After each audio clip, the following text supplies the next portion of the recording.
Hi guys, Emily Sosha from emilysosha.com, and I am here on a Sunday night, which is not usually my normal time to come on, or when I've been trying to come on. But honestly, what I want to talk about tonight is something that has just been coming up for me so much. It's kind of been a theme within my own life, and really just like bubbling up lately. So hey Christina.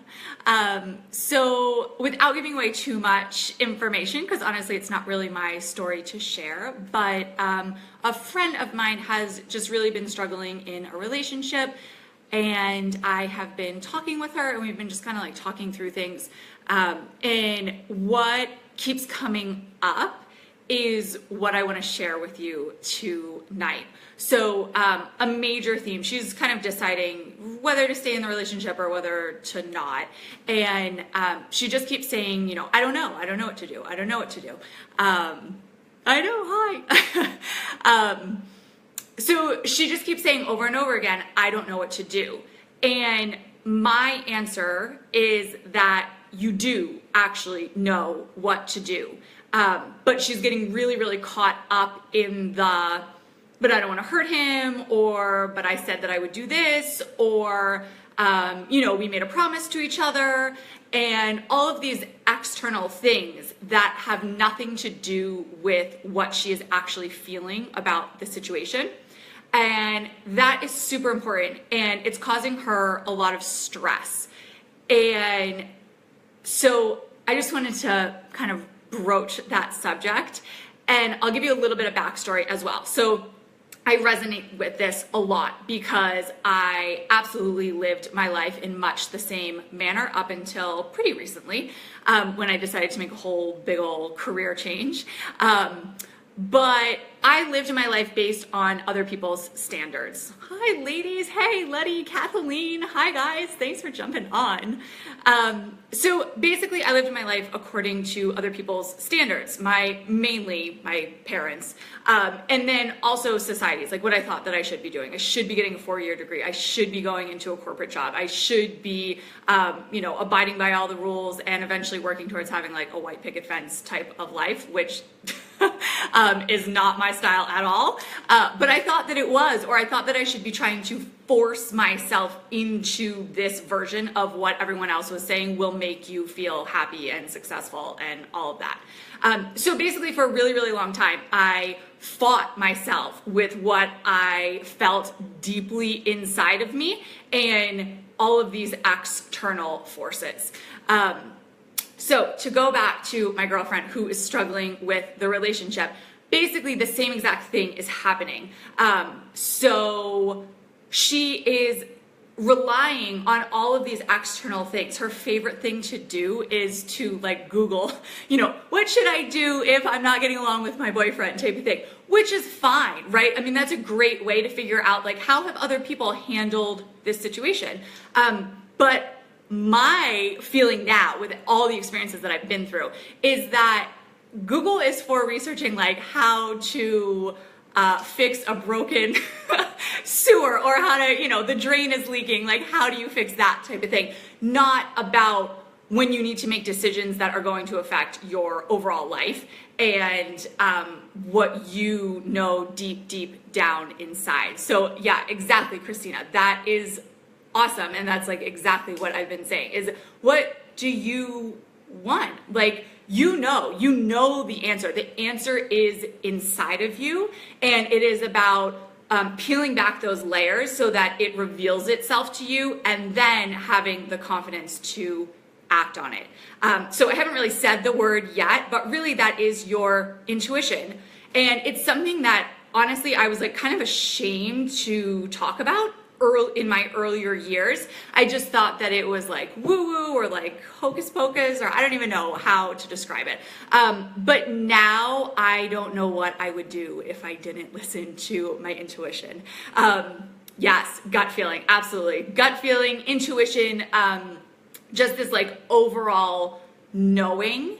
And Yeah, it's amazing. It's so super freaking powerful when you finally tune into it and you realize that you are like very gently, or sometimes not so gently, being guided right into the direction that is for your highest experience, right? So in some of my other videos, I talked about that there's always a lesson, that things are happening for us instead of to us.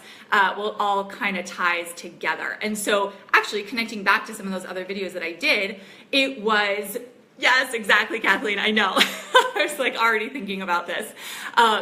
So connecting back to some of those other videos is that can be a huge source of stress, right? If you are, like my girlfriend is saying, like, I don't know what I should do. I don't know what I should do. She's literally telling herself, she's reconfirming to herself, to her body, to her brain, I don't know what to do about this situation, instead of saying, I do know, I might not like it, or it might be really uncomfortable to face what I can feel deep down inside, but I actually do know, and it's just about peeling back those layers to get to that decision. So I also want to talk about, I don't want to just like bring it up and then kind of leave you hanging. So I want to talk about my favorite way and kind of the way that I got back into trusting my intuition, so that you can like realize that it's super easy to tune back into, but it does take a little bit of effort. And so it's really easy. It's trusting. It's trust that you have this awareness, that you have this knowledge, that you have this knowing, this sense, this, I mean, sometimes I kind of call it my sixth sense, even though I don't see spirit, but I absolutely get this knowing. And you can too. I mean, like I was explaining to my girlfriend when we were having some of these chats, was that we actually use our gut feeling all the time, right? I mean, how many times have you kind of scheduled something like, oh, I'm going to go to the grocery store, and then just something moved you over here, and then you like walked the dog instead, and it just, something ended up happening, and like you knew that the dog needed to go out or whatnot, right? And that's a super simplistic answer or situation, but it's an example of how you used it. We just don't really think about it because it's something super simple, and we just thought, oh, I just walked the dog, it's no big deal. But I would actually argue that it's all part of a bigger like way plan that things are fitting in together. So then you take that experience and you expand on it and you blow it up essentially, to when it's time to make bigger decisions, and trusting that you have that knowledge within you. And so I like to start out with smaller things like, should I walk the dog or should I not, right? Super simple, like you might say it doesn't really matter, but it's also about strengthening that muscle, just like any other muscle you might by running or walking or going to the gym or doing yoga or whatnot. So yeah, so that's really what I just wanted to air, and to just reconfirm that when you act or tell yourself, like my girlfriend was doing, that I don't know what to do in this situation, it's actually your like rational brain trying to make it seem like you don't know, or cover up that deeper knowing, but that knowing is always there. And so it's about returning to that space where you can readily access it.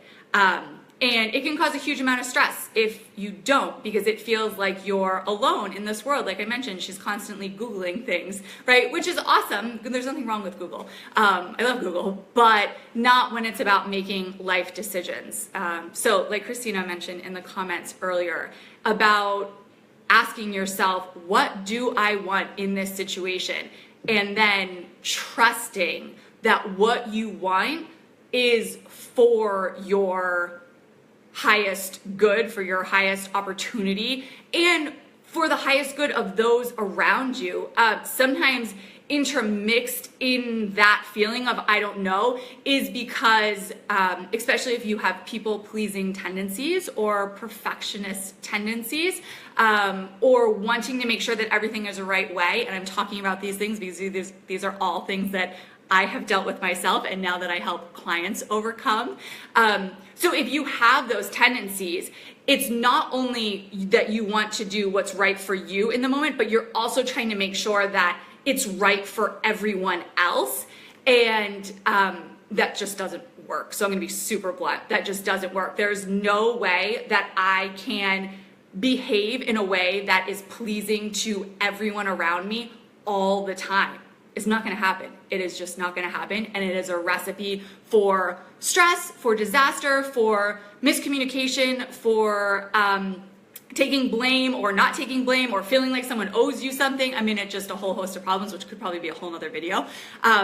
But it's also that feeling of like wanting to make sure that everyone else is okay, but that's their job. So just as you have your intuition about what's best for you, they have their intuition. And unless they're a small child, then it's their responsibility to take ownership and then take action over those things as well.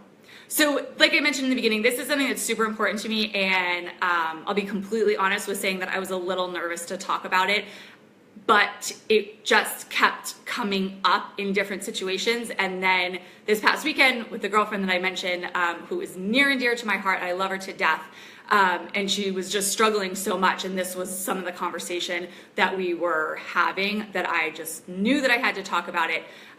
Last week when I did a video, I then turned it into a blog, just kind of like elaborating and putting it into writing everything that I talked about on the video. So my plan is to do the same thing with this video. So if you're more of a reader, you could definitely head over to the blog. That should be up tomorrow. But now that it's kind of like out of the closet, I love to talk about this stuff. I mean, in my own personal reading and writing and all of that, it is something that I definitely delve into. So if you have questions, or you have had your own experience where you have used your intuition, or didn't use your intuition and then realized that that gut feeling was right, or was maybe a direction that you could have moved in, let me know. Tell me about it, because like I said, I love this shit. Thanks, Christina. Thank you. I know I have gotten, for those of you who don't know, I used to be terrified of video. I mean, the thought of putting my face on video and talking like at the same time was just mind-numbingly terrifying. So I am actually thoroughly enjoying these videos, and like I mentioned before, my goal is to keep coming at you every week with different topics as I keep learning the different things from the program that I'm in, like I mentioned a few videos ago, but this one really didn't have anything to do with the program. It was more just stuff that was coming up for me and felt like I needed to share. So I would love to hear from you. If you have thoughts or comments, you can leave them below or send me a PM. Either one is fine. And like I said, I'll turn this into a blog as well. So I'll post the link probably tomorrow. But lovely chatting with you ladies. And yeah, I'll see you next week. Do I have any certain days or times that I go live? I was going Monday mornings. And I'll probably stick with that. But tonight I just felt super called to come on, because like I mentioned, I was kind of talking through with this friend all weekend about what was going on for her. And I was like, I got to talk about this. This is like right on, you know, right up like on the cusp. So next Monday, I'll be back. All right. Bye, ladies. Enjoy the rest of your evening.